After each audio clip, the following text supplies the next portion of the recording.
साथियों नमस्कार। स्वागत है आपके अपने YouTube चैनल शिवाजी विनर्स में। आज हम पढ़ रहे हैं क्लास 10th की साइंस अध्याय 5, जिसको कहते हैं जैव प्रक्रम या फिर लाइफ प्रोसेस। यदि बात करें बायोलॉजी की तो ये बायोलॉजी का चैप्टर नंबर 1 है, लेकिन साइंस का चैप्टर नंबर 5 है।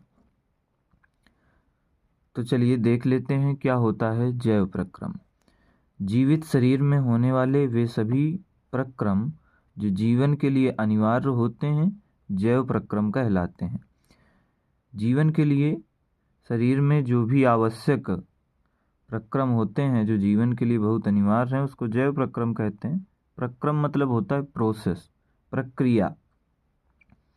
जैसे पोषण, शरीर को पोषण की आवश्यकता है। श्वसन, सांस लेने के लिए आवश्यकता। उत्सर्जन, जो वेस्ट मटेरियल है बॉडी का उसको बाहर निकालने की भी आवश्यकता है, उसको बोलते हैं उत्सर्जन आदि। ये सभी जैव प्रक्रम के उदाहरण हैं। सजीव या जैव क्या होता है तो चलिए देखते हैं। जिसमें जान हो उसे सजीव कहते हैं, जिसमें जीवन पाया जाए उसको सजीव कहते हैं। जैसे कुत्ता, बिल्ली, मनुष्य आदि ये सभी सजीव हैं। निर्जीव या अजैव क्या होते हैं? जिसमें जान न हो उसे निर्जीव कहते हैं। जैसे कागज, कलम, टेबल आदि, यानी जिसमें जीवन न हो वो निर्जीव या अजैव, नॉन लिविंग कहलाता है। इसके बाद आगे बढ़ते हैं और देखते हैं कि पोषण क्या होता है। पोषण को कहते हैं न्यूट्रिशन। न्यूट्रिशन क्या होता है? जीवित जीवों द्वारा भोजन लेने, उसे पचाने और शरीर में उसके उपयोग करने की प्रक्रिया को पोषण कहते हैं। इससे हमें ऊर्जा प्राप्त होती है। भोजन करते हैं, भोजन जा करके पचता है, पच करके बॉडी में मिल जाता है और उसमें हमको एनर्जी प्रदान करता है, ऊर्जा प्रदान करता है। तो इसको हम क्या कहते हैं? पोषण। पोषण दो प्रकार के होते हैं। एक होता है स्वपोषी पोषण और एक होता है विषमपोषी पोषण। स्वपोषी पोषण का दूसरा नाम स्वपोषण भी होता है और विषमपोषी पोषण का दूसरा नाम कहते हैं परपोषण। तो जैसा कि हमने समझा कि पोषण दो प्रकार का होता है, एक स्वपोषी पोषण, ये स्वपोषण होता है, एक विषमपोषी पोषण या फिर परपोषण होता है। तो चलिए देखते हैं क्या होता है स्वपोषी पोषण या स्वपोषण। तो कहते हैं वह पोषण जिसमें जीव भोजन के लिए किसी दूसरे जीव पर निर्भर नहीं रहते हैं वह स्वपोषण या स्वपोषी पोषण कहलाता है। जैसे हरे पेड़ पौधे, जो हरे पेड़ पौधे होते हैं तो इनमें भी जीवन होता है। जीवन होता है तो इनको भी भोजन चाहिए, तो ये अपना भोजन अपने पेड़ पौधे में ही बना लेते हैं। सूर्य के प्रकाश में अपना भोजन बना लेते हैं। तो इनको किसी अन्य जीव पर ये निर्भर नहीं रहते कि भोजन इनको मिले, ये खुद से ही अपने भोजन का निर्माण कर लेते हैं। इस वजह से इनको स्वपोषी पोषण या स्वपोषण कहा जाता है। इसी प्रकार विषमपोषी पोषण क्या होता है? बोले वह पोषण जिसमें जीव भोजन के लिए किसी दूसरे जीव पर निर्भर रहता है विषमपोषी पोषण कहलाते हैं।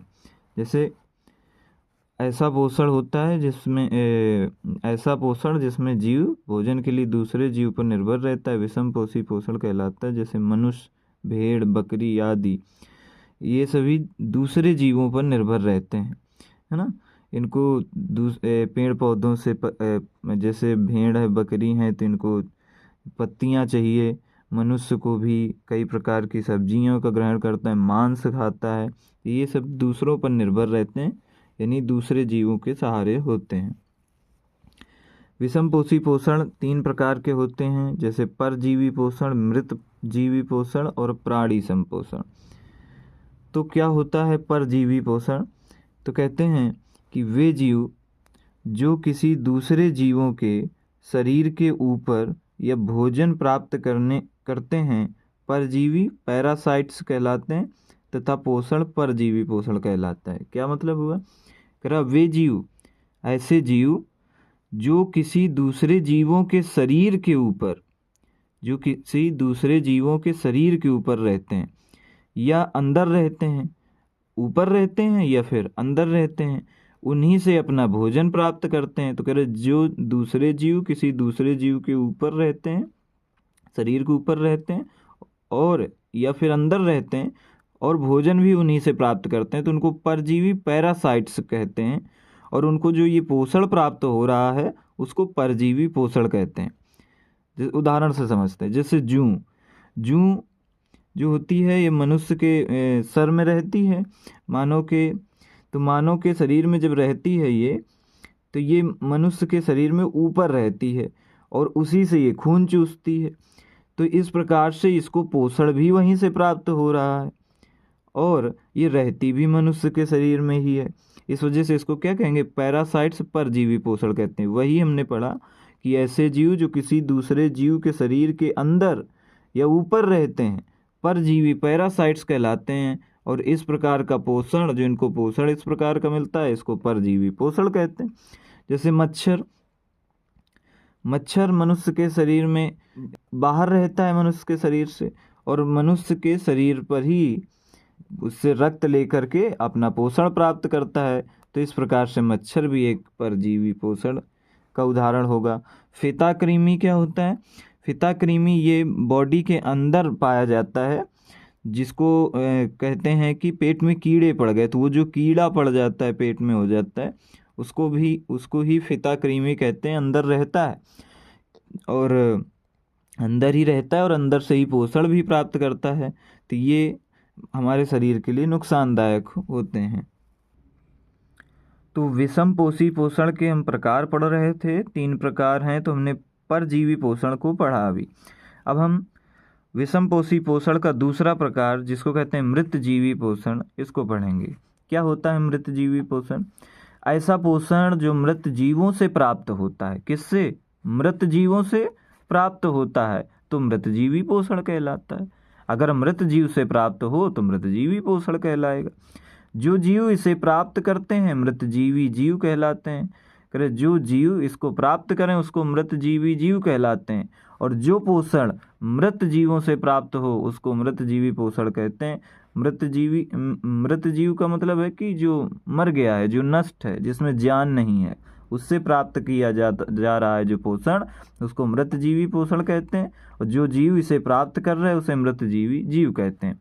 जैसे कवक, फफूंदी आदि ये सभी मृत जीवी पोषण ग्रहण करते हैं और ये मृत जीव कहलाते हैं। तो चलिए अगला देखते हैं, प्राणी संपोषण क्या होता है। तो कहते हैं इसमें जीव संपूर्ण भोज्य पदार्थ को अंतः ग्रहण करता है तथा उसका पाचन शरीर के अंदर होता है, जैसे अमीबा, मानव आदि। क्या होता है प्राणी संपोषण? इसमें जीव संपूर्ण भोज्य पदार्थ को, जो भोज्य पदार्थ होता है, भोजन होता है, उसको अपने अंदर ग्रहण कर लेता है और उसका पूरा पाचन शरीर के अंदर ही हो जाता है, उसको कहते हैं प्राणी संपोषण। जैसे कि अमीबा, मानव, अमीबा भी भोजन को ग्रहण करती है और अंदर ही पचा लेती है। और अमीबा की खासियत ये होती है कि अमीबा अपने शरीर को जैसे चाहे वैसे मोड़ सकती, वैसे परिवर्तित कर सकती। इसी वजह से भोजन को लेती है, फिर उसको पचाने के लिए जिस भी आकार में इसको आना पड़ता है उस आकार से इसको पचा लेती है। और मानव के अंदर तो पाचन तंत्र ही पाया जाता है, जिससे पूरा भोजन शरीर के अंदर ही पच जाता है। इसके आगे बढ़ेंगे और हम समझेंगे कि क्या होता है वाष्पोत्सर्जन। वाष्प को बाहर करना ही वाष्पोत्सर्जन कहलाता है। वाष्प को बाहर करना ही वाष्पोत्सर्जन कहलाता है। वाष्पोत्सर्जन की क्रिया पौधे के पत्तियों में उपस्थित रंध्र स्टमक में होती है। यह एक जल हानि की क्रिया है। क्या मतलब हुआ इस बात का? वाष्प को बाहर करना ही वाष्पोत्सर्जन कहलाता है। वाष्प को बाहर निकालना वाष्पोत्सर्जन कहलाता है। वाष्पोत्सर्जन की जो क्रिया होती है पौधे के पत्तियों में उपस्थित रंध्र में होती है। यह एक जल हानि की क्रिया है। वाष्पोत्सर्जन होता कैसे? इससे जल की हानि होती है। क्या होता है वाष्पोत्सर्जन? वायु को बाहर निकालना, वायु का उत्सर्जन करना वाष्पोत्सर्जन कहलाता है।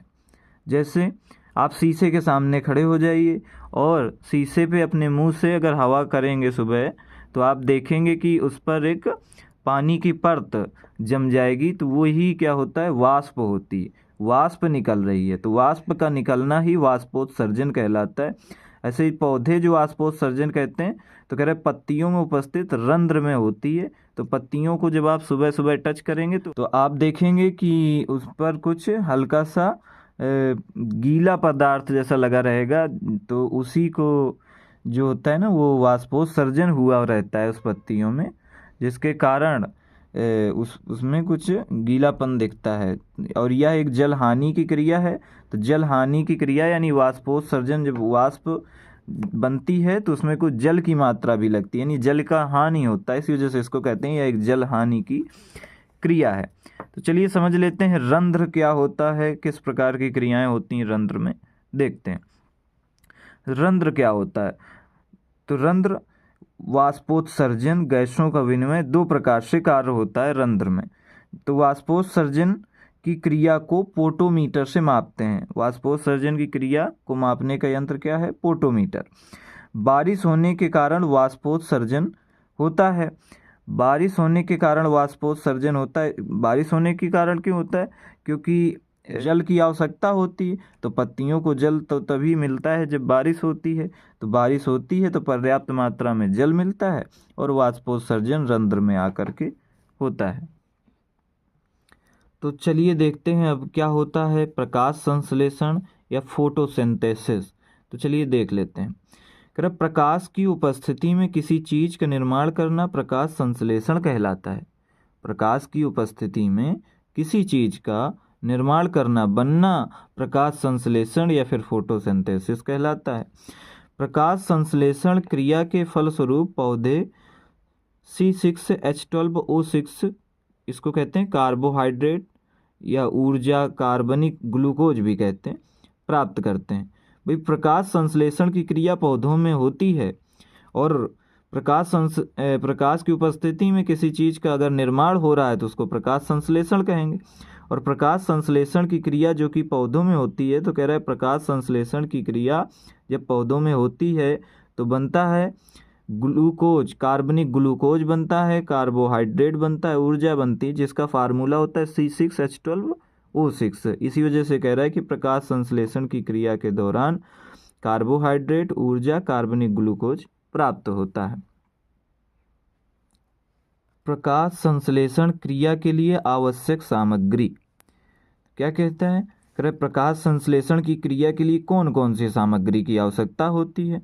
तो प्रकाश संश्लेषण की क्रिया के लिए सूर्य का प्रकाश, ये लिखा है लाल, नीला, बैगनी, यानी सूर्य के प्रकाश का रंग बदलता रहता है ना। सुबह दूसरी प्रकार का, दोपहर में दूसरी प्रकार का, जब और धूप चढ़ती है तो दूसरी प्रकार का, तो इसका बदलता रहता है रंग। और क्या चाहिए? CO2 चाहिए, कार्बन डाइऑक्साइड चाहिए, H2O जल भी चाहिए और क्लोरोफिल चाहिए। प्रकाश संश्लेषण की क्रिया के लिए इन चारों चीज़ों की आवश्यकता होती है। जैसे CO2 कार्बन डाइऑक्साइड H2O से मिलता है तो क्लोरोफिल और सूर्य के प्रकाश की उपस्थिति में बनता है C6H12O6। ये क्या है? ग्लूकोज है। और 6O2 यानी ऑक्सीजन गैस निकलती प्लस 6H2O निकलता है, तो इसी से वाष्पोत्सर्जन होता है जो H2O निकल रहा। तो कार्बन डाइऑक्साइड और जल के मिश्रण, जल की क्रिया होती है कब? क्लोरोफिल और सूर्य के प्रकाश की उपस्थिति में। तो ग्लूकोज बनता है, ऑक्सीजन गैस निकलती है और हाइड्रोजन H2O यानी कि जल बनता है। इसके बाद जल यानी कि H2O अपघटन से ऑक्सीजन एवं हाइड्रोजन की प्राप्ति होती है। जैसे कि हमने अभिक्रिया में देखा कि H2O बना, H2O यानी हाइड्रोजन और ऑक्सीजन, इनको भी जब सूर्य का प्रकाश मिला तो ये हाइड्रोजन हाइड्रोजन हो गया और ऑक्सीजन ऑक्सीजन हो गया। तो इससे हमको ऑक्सीजन भी प्राप्त होती है। यानी कि प्रकाश संश्लेषण की क्रिया होना आवश्यक है। पेड़ पौधों में जब प्रकाश संश्लेषण की क्रिया होती है तो ही हमको ऑक्सीजन गैस की प्राप्ति होती है और एक जीव को ऑक्सीजन गैस की आवश्यकता होती ही है। जल H2O अपघटन से ऑक्सीजन एवं H2 की प्राप्ति होती है। H2 मतलब हाइड्रोजन की। हरित लवक क्या होता है? हरित लवक में ही हरे रंग का पर्णहरित क्लोरोफिल पाया जाता है, इसी के कारण पौधे हरे होते हैं। हरित लवक में पर्णहरित या क्लोरोफिल को ही पर्णहरित कहते हैं। तो हरित लवक में क्लोरोफिल पाया जाता है, इसी वजह से हरित लवक के कारण ही पौधे हरे रंग के होते हैं। तो चलिए देख लेते हैं हरित लवक की संरचना के बारे में, समझ लेते हैं क्या होती है। जैसे कि हम देख पा रहे हैं ये हमारी हरित लवक की संरचना बनी हुई है ना। इसके बाद ये सबसे बाहरी परत जो बनी हुई है इसको हम कहते हैं बाहरी झिल्ली, या बाहरी परत को हम कहते हैं बाहरी झिल्ली। उसके बाद यहाँ पर एक थाइलोकॉइड बना होता है जिसको थाइलोकॉइड कहते हैं। इसके बाद यहाँ पर एक छोटे छोटे कण के रूप में बने रहते हैं, उसको कहते हैं स्ट्रोमा। स्ट्रोमा के बाद यहाँ पर भी एक बना रहता है, उसको कहते हैं ग्रेनम। इसके अंदर स्टार्च पाया जाता है, लिपिड की बूंदें पाई जाती हैं, छोटी छोटी बूंदें जो हैं ये किसकी बूंदें हैं, लिपिड की। राइबोसोम की मात्रा पाई जाती है। एक पटलिका होती है यहाँ पर जो कुछ टेढ़े मेढ़े आकार से गमन करती है। ये बाहरी झिल्ली थी, इसके अंदर एक और झिल्ली पाई जाती है जिसको हम कहते हैं भीतरी झिल्ली। ये चित्र आपकी बुक में भी बना होगा, आप उससे भी देख करके समझ सकते हैं। इसके बाद आगे बढ़ेंगे और अब पढ़ेंगे हम पाचन तंत्र के बारे में, डाइजेस्टिव सिस्टम के बारे में कि क्या होता है पाचन तंत्र। पाचन तंत्र क्या होता है? कई तंत्र मिलकर भोजन को पचाना पाचन तंत्र कहलाता है। कह जब बॉडी के कई अंग, कई तंत्र सब मिलें और मिलकर के भोजन को पचाएं तो पूरा सिस्टम जो बना हुआ है पचाने के लिए उसको पाचन तंत्र कहते हैं। तो क्या होता है पाचन? पाचन क्या होता है? जटिल पदार्थ को सरल पदार्थ में तोड़ना ही पाचन कहलाता है। जटिल पदार्थ को सरल पदार्थ में तोड़ना ही पाचन कहलाता है। जैसे आप रोटी का टुकड़ा या भोजन ग्रहण करते हैं तो मुंह से चबाते हैं उसको दांतों की सहायता से, जब उसको चबाते हैं तो छोटे छोटे टुकड़ों में टूट जाता है।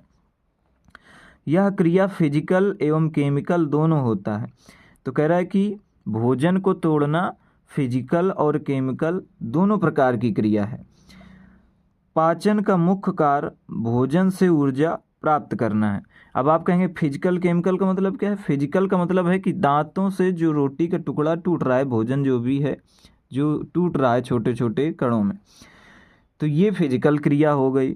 और केमिकल क्रिया क्या है कि प्रत्येक व्यक्ति के मुंह में लार निकलती रहती, बनती रहती है, तो वो लार जो उस भोजन में मिल रही है तो एक केमिकल क्रिया हो गई। तो इसी वजह से कह रहे हैं कि यह क्रिया फिजिकल एवं केमिकल दोनों होता है। पाचन का मुख्य कार्य भोजन से ऊर्जा प्राप्त करना है। तो कह रहे पाचन किस वजह से आवश्यक है? पाचन इस वजह से आवश्यक है क्योंकि पाचन से हमको भोजन ऊर्जा प्राप्त होती है। उसके बाद पाचन में कार्बोहाइड्रेट, प्रोटीन, फैट, इन सभी का पाचन होता है। कार्बोहाइड्रेट का, प्रोटीन का, फैट का पाचन होता है, लेकिन विटामिन, खनिज और जल का पाचन नहीं होता। ये जैसे ही बॉडी पे जाते हैं तुरंत एनर्जी प्रदान करते हैं, जितनी भी इनके पास क्षमता है एनर्जी देने की उतनी एनर्जी देते हैं। लेकिन कार्बोहाइड्रेट, प्रोटीन, फैट, ये सब चीज़ें बॉडी में जब जाती हैं तो ये पचाती हैं, पाचन करती हैं, तो एक क्रिया के बाद ऊर्जा प्रदान करती हैं। तो हम पढ़ रहे हैं पाचन तंत्र के बारे में। हमने समझा कि पाचन क्या होता है, हमने ये भी समझा कि पाचन में किसका किसका पाचन होता है। तो चलिए पाचन तंत्र को ही आगे बढ़ाते हैं और पढ़ते हैं। क्या कि आहार नाल की लंबाई 32 फीट या 9 से 10 मीटर के बीच में होती है। ऐसा ऑप्शनल पे क्वेश्चन आ सकता है कि आहार नाल की लंबाई कितनी होती है, तो आप बताएंगे 32 फीट 9 से 10 मीटर होती है आहार नाल की लंबाई। आहार नाल का पहला भाग जो होता है उसको कहते हैं मुख गुहा। मुख गुहा क्या होता है? मुंह, जहाँ पर हम रोटी रखते हैं और रोटी रख करके फिर दांतों की सहायता से चबाते हैं, तो वही होता है मुख गुहा। मुख गुहा में क्या होता है? दांत, जिह्वा, 3 जोड़ी लार ग्रंथियां होती हैं। भाई दांत तो होते ही हैं, जिह्वा माने जीभ भी होती है, 3 जोड़ी लार ग्रंथियां कैसी होती हैं? ये ऊपर की तरफ से मुंह में आई रहती हैं और 3 छिद्र होते हैं जहाँ से लार बनती है, तो इसको ही कहते हैं लार ग्रंथियां। उसके बाद एक मुख गुहा में एक पैरोटिड भी नाम की ग्रंथि होती है, एक सब लिगुअल, एक सब मेडिबुलर ग्रंथि होती है। हम पैरोटिड के बारे में जानेंगे। पैरोटिड सांप में होती है, वो किसके लिए? सांप में जहर का स्राव करती है, वो लार बनाती है जो जहर का काम करती है। उसके बाद आगे बढ़ते हैं और हम देखेंगे मनुष्य में 1.5 लीटर लार, एक सही 1/2 यानी कि 1.5 लीटर। मनुष्य में 1.5 लीटर लार पर डे बनती है, यानी प्रत्येक दिन 1.5 लीटर लार बनती है। लार में 4 प्रकार के एंजाइम पाए जाते हैं। लार में कितने प्रकार के? 4 प्रकार के एंजाइम पाए जाते हैं। जैसे लाइसोजाइम। लाइसोजाइम किस में पाया जाता है? कीटाणु और जीवाणु के रूप में लाइसोजाइम पाया जाता है। टायलिन डाई स्टेज, ये किस काम में आता है? बोलिए, ये स्टार्च या फिर चोकर के पाचन या मंड में आता है। जैसे कि लाइसोजाइम तो कीटाणु जीवाणु को ये क्या करता है? नष्ट कर देता है। जैसे भोजन, आपने कोई भोजन ग्रहण किया, उसमें किसी प्रकार का कीटाणु या जीवाणु रह गया, तो लाइसोजाइम जो होगा, तो लाइसोजाइम भाग का जो भी लार होगी तो वो कीटाणु जीवाणु को नष्ट कर देगी, मुंह में ही नष्ट कर देगी कि नीचे बॉडी में न जा पाए और नुकसान न पहुंचा पाए। टायलिन और डाई स्टेज जो होते हैं ये चोकर का पाचन या मंड का पाचन करते हैं। चोकर आप जानते ही हैं, आटे को चालने पे निकलता है ना, वही चोकर होता है। तो चोकर का पाचन यानी ऐसे कण जिनको पचाने के लिए टायलिन और डाई स्टेज का प्रयोग किया जाता है। म्यूकस क्या होता है? भोजन का चिपचिपा पदार्थ, भोजन का चिपचिपा जो हो जाता है, जो चिपचिपे तरह का बन जाता है भोजन, उसको म्यूकस कहते हैं। कैसे? जैसे आपने रोटी मुंह में चबाई, चबाने के बाद उसको चबाते गए, जब उसमें लार मिल गई, लार मिलने के बाद वो जिस प्रकार का पदार्थ हो गया, कभी आप चेक करिएगा, तो जिस प्रकार का पदार्थ हो गया उसको कहते हैं म्यूकस। ठीक है, उसके बाद आगे बढ़ते हैं और देखते हैं क्या होता है ग्रासनली या फिर ग्रासिका। ग्रासनली क्या होता है? इसकी लंबाई 25 सेंटीमीटर होती है। इसमें पाचन की क्रिया नहीं होती है। मुंह से आने वाली भोजन को पूर्ण रूप से नहीं पचता है, उसे बोलस कहते हैं। क्या हुआ? कह रहा है कि ग्रासनली ग्रासिका, इसकी लंबाई 25 सेंटीमीटर होती है, इसमें पाचन की क्रिया नहीं होती। इसका केवल काम क्या होता है? गले में जब मुंह में भोजन चबाया गया, चबाने के बाद इसमें लार मिली और कुछ जीवाणु कीटाणु मारे गए, उसके बाद ग्रासनली ग्रासिका से भोजन उतरता हुआ नीचे आता है। तो कह रहा है वो भोजन जो कुछ तो मुंह के चबाने की वजह से कम हो गया, पच गया, लेकिन कुछ नहीं पचता है, तो जो मुंह में जो अब भोजन बना हुआ है, जो चबा करके अब नीचे उतारा जा रहा है, उसको ही बोलस कहते हैं। तो चलिए समझते हैं मानव के पाचन तंत्र को देखते हैं। तो मानव का पूरा पाचन तंत्र कुछ इस प्रकार से बना हुआ होता है। सबसे पहले भोजन मुंह में आता है और यहाँ पर दांत, जीभ और 4 प्रकार की लार ग्रंथियों के माध्यम से उसके साथ क्रिया करता है। यहाँ से फिर जब वो बोलस के रूप में बन जाता है, बोलस के द्वारा फिर ग्रास नली ये लगी हुई है, ग्रास नली ऐसे ही उतरता हुआ ग्रास नली से नीचे की ओर आता है। ग्रास नली से आता है और ये ग्रास नली है ये, और इसके बाद ये जो जगह है यहाँ पर होता है अमाशय। उसके बाद अमाशय के नीचे ही यहाँ पर होता है यकृत, यकृत के पास होता है पित्ताशय, यहाँ पर होता है अग्नाशय, और इस प्रकार से भोजन पूरी क्रिया करते हुए इधर से आ करके इधर बड़ी आंत से होता हुआ गुदा द्वार के द्वारा बाहर निकाल दिया जाता है। जो भोजन पचता नहीं है उसको गुदा द्वार के द्वारा भोजन निकाल दिया जाता है। जैसे आप मल त्याग करते हैं तो वो गुदा द्वार के द्वारा ही बाहर निकलता है। ये पूरी क्रिया होती है मानव पाचन तंत्र में। इसके बाद आगे हम पढ़ते हैं कि अमाशय या पेट का कार्य क्या होता है। क्या होता है अमाशय में? अमाशय में भोजन 4 घंटे तक रहता है। अमाशय के 3 भाग होते हैं। अमाशय में भोजन 4 घंटे तक रहता है, पचता रहता है, क्रियाएं चलती रहती। अमाशय के 3 भाग हैं। अमाशय को पेट स्टमक भी कहते हैं। कार्डियक, ये क्या है? अमाशय का पहला भाग। यह अमाशय का ऊपरी भाग होता है। इसमें HCl यानी हाइड्रोक्लोरिक होता है जो कीटाणुनाशी होता है। करेक्ट। कार्डियक में हाइड्रोक्लोरिक एसिड पाया जाता है जो कीटाणु को नष्ट करता है। तो इससे पहले हमने पढ़ा था कि लार ग्रंथि ये भी एक प्रकार की थी जिसको कहते थे हम लाइसोजाइम, वो भी कीटाणु को नष्ट करती थी। लेकिन जब कीटाणु को लाइसोजाइम नष्ट करती तो कुछ को तो नष्ट कर देती, लेकिन कुछ बहुत अधिक प्रभावी होते हैं जिसको लाइसोजाइम नष्ट नहीं कर पाता, तो आ कर के अमाशय पर जब जाता है तो वहाँ पर जो कार्डियक नामक भाग होता है ये उसके कीटाणुओं को नष्ट करने का कार्य करती है। अमाशय का दूसरा भाग होता है इसको कहते हैं फंडिक। फंडिक में क्या होता है, इसमें कांटानुमा रूजी होता है। जब हम भूखे रहते हैं तो चुभता रहता है, भोजन को रोक कर रखता है। तो फंडिक भाग जो होता है अमाशय का, तो इसमें एक कांटानुमा रूजी होता है, तो वो क्या करता है, चुभता रहता है जब हम भूखे होते हैं। तो इसी वजह से आपने देखा होगा, कहते हैं कि जब भोजन न करिए तो भूख लगती है तो पेट में दर्द होने लगता है, तो इसके चुभने के होने की वजह से होने लगता है और भोजन को रोक कर रखता है, यानी कुछ भोजन को उसमें बचा करके रखता है कि भूख कम लगे, लेकिन फिर भी चुभता रहता है जब भोजन के कमी होती है उसके पास। तीसरा भाग होता है इसको कहते हैं पाइलोरिक। क्या होता है पाइलोरिक, इसमें जठर ग्रंथि होती है जिससे जठर रस निकलता है। जठर रस 2 रसों से मिलकर के बना होता है। जठर रस किस काम में आता है, भोजन को और अच्छे से पचाने में। 2 प्रकार से होता है जठर रस, एक रेनिन जो दूध से दही बनाता है, एक होता है पेप्सिन जो प्रोटीन का पाचन करता है ना।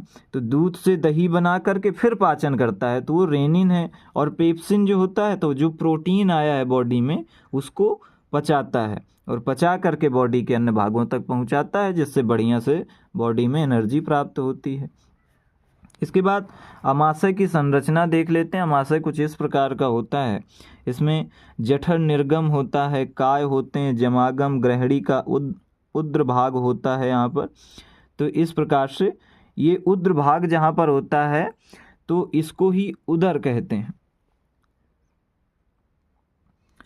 तो चलिए पढ़ते हैं श्वसन तंत्र के बारे में, रेस्पिरेटरी सिस्टम के बारे में। क्या होता है श्वसन तंत्र, तो श्वसन किसे कहते हैं, सांस ग्रहण करने और छोड़ने की क्रिया को श्वसन कहते हैं। श्वसन की क्रिया को ऑक्सीकरण की क्रिया भी कहते हैं, क्योंकि बिना ऑक्सीजन के श्वसन की क्रिया संभव नहीं है। कोई जीव है, सांस लेता है और सांस को फिर छोड़ता है, तो ये क्रिया जो चल रही है इसको श्वसन कहते हैं। तो कह रहे हैं श्वसन की क्रिया को ऑक्सीकरण की क्रिया भी कहते हैं। क्यों, क्योंकि बिना ऑक्सीजन के श्वसन संभव नहीं है, यानी सांस लेने के लिए तो हमको ऑक्सीजन गैस ही चाहिए, उसी को हम प्रेफर करते हैं। तो क्या होता है, तो कह रहे हैं श्वसन के फलस्वरूप हमें ऊर्जा मिलती है और शरीर में ऊष्मा भी बनी रहती है। यह एक उपचायी अभिक्रिया होती है। तो शरीर में ऊष्मा बने रहने के कारण, इसके बारे में हम पढ़ेंगे। तो शरीर में ऊष्मा बने रहने के कारण ये हैं कि इसको श्वसन प्रभावी ढंग से होता रहे, तो श्वसन होने से भी ऊष्मा बनी रहती है। और रक्त का परिसंचरण, नसों में रक्त का प्रवाह होता रहे तो भी शरीर में ऊष्मा बनी रहती है। शरीर में ऊष्मा बना रहना आवश्यक होता है, क्योंकि जिस दिन शरीर पर ऊष्मा नहीं रहती उस दिन व्यक्ति को मृत घोषित कर दिया जाता है। उसका शरीर एकदम ठंडा पड़ जाता है, तो उसको कहते हैं कि ये व्यक्ति अब दुनिया में नहीं रहे।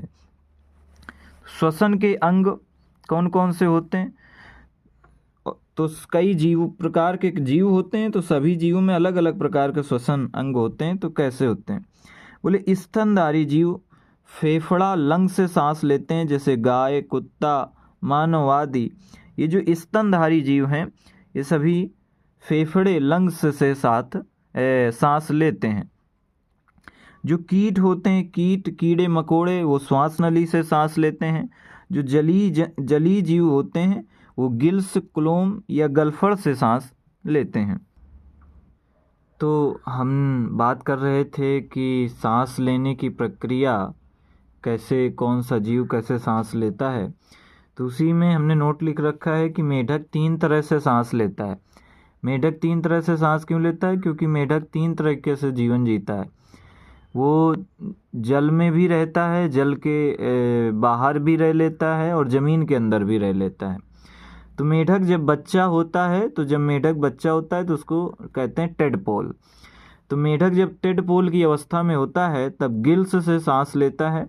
मेढक जब बड़ा युवा हो जाता है, जवान हो जाता है, तो मेढक जवानी में भूमि पर रहता है, और जब भूमि पर और पानी में फेफड़ा से सांस लेता है। जब भूमि पर और पानी में रहता है तो किससे, फेफड़ा से सांस लेता है।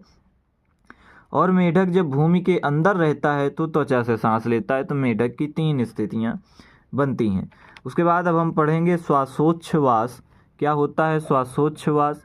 तो कह रहे हैं निश्वसन एवं निःश्वसन की क्रिया को श्वासोच्छ्वास कहते हैं। निश्वसन का मतलब है सांस के द्वारा गैसों को अपने अंदर लेना, तो होता है निश्वसन। एक होता है निःश्वसन, इसका मतलब है जब हम गैस सांस लेते हैं फिर बाहर छोड़ते हैं, तो जब बाहर छोड़ेंगे तो उसमें जितनी जितनी गैस जो निकाल रहे हैं उसको बोलते हैं निःश्वसन। निःश्वसन यानी सांस लेने में कितनी गैस हम लेते हैं, और निःश्वसन यानी सांस छोड़ने में कौन सी गैस कितनी छोड़ते हैं। तो जब हम सांस लेते हैं तो उसमें नाइट्रोजन होती है 78%, ऑक्सीजन होती 21%, CO2 यानी कार्बन डाइऑक्साइड होती केवल 0.03%। नाइट्रोजन हमने 78% लिया और 78% ही निःश्वसन के माध्यम से निकाल भी दिया, यानी नाइट्रोजन की आवश्यकता हमारे बॉडी को नहीं रहती, जितनी नाइट्रोजन हमने ली उतनी निकाल दी। ऑक्सीजन हमने 21% लिया और 17% ऑक्सीजन हमने निकाली, यानी 4% ऑक्सीजन का उपयोग हमने कर लिया। और CO2 हमने कम लिया था 0.03% और निकाला 4%, यानी बॉडी में कुछ और भी जो CO2 गैस थी वो भी हमने बाहर निकाल दी। तो हमारा बॉडी उसी चीज़ को बाहर निकालता है जो उसके लिए वेस्ट मटेरियल है, नुकसानदायक साबित हो सकता है। इसके बाद श्वसन का मार्ग क्या होता है? बोले ऐसा मार्ग जिससे वायु जीव के शरीर में जाती है श्वसन मार्ग कहलाता है। जिस मार्ग से वायु मनुष्य के शरीर में जाए उसे श्वसन मार्ग कहते हैं। कुछ श्वसन मार्ग इस प्रकार हैं, जैसे नासा छिद्र, नासा द्वार या नासा कपाट। नासा छिद्र क्या होता है? आपने देखा होगा नाक में 2 छेद होते हैं, 2 छेद होते हैं, उसी को बोलते हैं नासा छिद्र, उसी से वायु ऑक्सीजन कुछ जाती है। नासा द्वार, उसी को नासा द्वार भी कहते हैं। नासा कपाट क्या होता है? नाक के ऊपरी हिस्से में आँखों के बीच में जो भाग होता है उसको नासा कपाट कहते हैं। तो नासा कपाट में चिपचिपा पदार्थ पाया जाता है जिसे म्यूकस कहते हैं। नाक के अंदर म्यूकस पाया जाता है। और आपने ये भी देखा होगा कि नासा छिद्र या नासा द्वार में छोटे छोटे बाल भी पाए जाते हैं। वो इस वजह से होता है कि जैसे हमने सांस ली, सांस में किसी प्रकार की वायु के कण, धूल के कण अगर जा रहे हैं तो वो उसको रोक लेते हैं। लेकिन अगर बाल नहीं रोक पाए तो म्यूकस रहता है, म्यूकस चिपचिपा पदार्थ होता है, तो ये स्वयं में उस कणों को चिपका लेता है, जिससे गंदगी हमारे शरीर के अंदर न जा सके और हम कई विशेष समस्याओं से बच सकें। और श्वसन के मार्ग कुछ इस प्रकार से होते हैं, जैसे ग्रसनी, हल्लक बोलते हैं। स्वर तंत्र होता है, स्वर तंत्र हमारे गले में होता है, इसकी सहायता से ही हम बोल पाते हैं, स्वर तंत्र की सहायता से।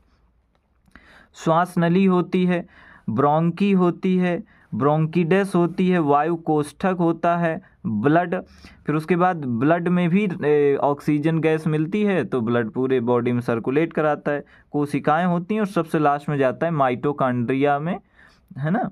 तो उसके बाद इस प्रकार से हमारा कुछ श्वसन मार्ग होते हैं। उसके बाद अब हम पढ़ेंगे उत्सर्जन तंत्र क्या होता है। तो उत्सर्जन तंत्र देख लेते हैं। कहते हैं अपशिष्ट पदार्थ को शरीर से बाहर निकालना ही उत्सर्जन तंत्र कहलाता है। अपशिष्ट पदार्थ मतलब वेस्ट मटेरियल, जो हमारी बॉडी के लिए अच्छा नहीं है, उपयोगी नहीं है, नुकसानदायक साबित हो सकता है और किसी गंभीर समस्या से पीड़ित कर सकता है। तो जैसे त्वचा है, ये क्या करती है? अपशिष्ट पदार्थ को बाहर करेगी। तो कौन से अपशिष्ट पदार्थ को? जैसे पसीना, नमक, सीवम। पसीना तो त्वचा से निकलता ही है, आप जानते हैं, है ना। और नमक क्यों कह रहे हैं? क्योंकि पसीने का स्वाद नमकीन होता है, तो पसीने का स्वाद नमकीन होता है, यानी इसका मतलब है कि नमक भी बॉडी से बाहर निकलता है। सीवम क्या होता है? आपने देखा होगा कुछ लोगों के नाक पे जो है ना, भोजन करते करते, किसी काम को करते करते पसीना आ जाता है, उसको बोलते हैं सीवम। तो त्वचा के द्वारा पसीना, नमक और सीवम बाहर निकलता है, चूँकि ये अपशिष्ट पदार्थ है। फेफड़ा, लंग्स क्या करता है? CO2 यानी कार्बन डाइऑक्साइड को बाहर निकालता है, वाष्प को बाहर निकालता है, बलगम को बाहर निकालता है। CO2 कार्बन डाइऑक्साइड को निकालता ही है। वाष्प, जैसे कि आप मुंह से शीशे के सामने हवा करें और देखें थोड़ी देर में, तो वहाँ पर वाष्प बनी रहेगी, हल्के हल्के जल के कण होंगे, तो फेफड़ों की सहायता से ही होता है। बलगम यानी जो गले में गंदगी फंसी रहती है, जब हम ब्रश करते हैं निकलती है, तो उसको बोलते हैं बलगम। तो इस प्रकार से ये भी फेफड़ों की सहायता से ही बाहर निकलता है। अब बात करते हैं यकृत यानी लीवर की। यकृत जिसको लीवर कहते हैं, बोले अमोनिया को यूरिया में परिवर्तित करता है। अमोनिया हमारे बॉडी में बनती है और अमोनिया बहुत खतरनाक होती, तो अमोनिया चूँकि अधिक खतरनाक होती है तो यकृत में जैसे ही अमोनिया बनती वो इसको तुरंत यूरिया में परिवर्तित कर देता है। क्यों? क्योंकि यूरिया भी खतरनाक होती लेकिन अमोनिया से कम होती। फिर ये यूरिया वृक्क यानी किडनी में जाती है और ये यूरिया पेशाब के रूप में उत्सर्जित हो जाती है यानी बाहर निकल जाती है। तो पेशाब करते हैं तो उसमें यूरिया के भी कण पाए जाते हैं, निकल जाती है। उसके बाद बड़ी आंत में क्या होता है, अनपचा भोजन काइल के रूप में, है ना। जैसे कि जब फ्रेश होने जाते हैं तो जो हम मल त्याग करते हैं तो उसको ही बोलते हैं काइल। तो अनपचा भोजन जो होता है बड़ी आंत के रास्ते से निकल जाता है। तो हम देखते हैं वृक्क या फिर किडनी के कार्य, किडनी को ही वृक्क कहते हैं। वृक्क क्या करता है? वृक्क रक्त को छानता है, पेशाब का निर्माण करता है, जहर को निष्क्रिय कर देता है। यानी अगर किसी ने जहर का सेवन किया तो जब वृक्क के पास पहुंचेगा तो जहर को निष्क्रिय कर देगा, है ना। जहर का कोई भी असर नहीं रहेगा, इतनी क्षमता होती वृक्क यानी कि किडनी में। वृक्क यानी किडनी की संख्या कितनी होती है? दो किडनियाँ पाई जाती हैं। और वृक्क का भार होता है 140 ग्राम, किडनी 140 ग्राम की होती। नेफ्रॉन 8 लाख नेफ्रॉन से मिलकर के बनी होती है। वृक्क की संरचनात्मक एवं क्रियात्मक इकाई को नेफ्रॉन कहते हैं। तो नेफ्रॉन क्या होता है? बोले नेफ्रॉन जो होता है ये इसकी संरचनात्मक और क्रियात्मक इकाई। संरचनात्मक मतलब इन्हीं नेफ्रॉन से मिलकर के वृक्क बना हुआ है, और यही नेफ्रॉन क्रियात्मक यानी कार्य करना, यही नेफ्रॉन वृक्क के अंदर कार्य भी करते हैं। उसके बाद अब हम आगे बढ़ेंगे, देखेंगे कि धमनियाँ क्या होती हैं। धमनियाँ, तो इस रक्त नलिका के अंदर शुद्ध रक्त का प्रवाह होता है। धमनियों का कार्य हृदय से शुद्ध रक्त को ले जाकर शरीर के विभिन्न अंगों तक पहुंचाना है। धमनियाँ क्या होता है? तो कह रहा है ये जो रक्त नलिका होती है इसमें शुद्ध रक्त बहता है, और इसका कार्य है कि हृदय से शुद्ध रक्त को ले जाकर के शरीर में जिन जिन अंगों को आवश्यकता है वहाँ पर पहुँचाती हैं धमनियाँ।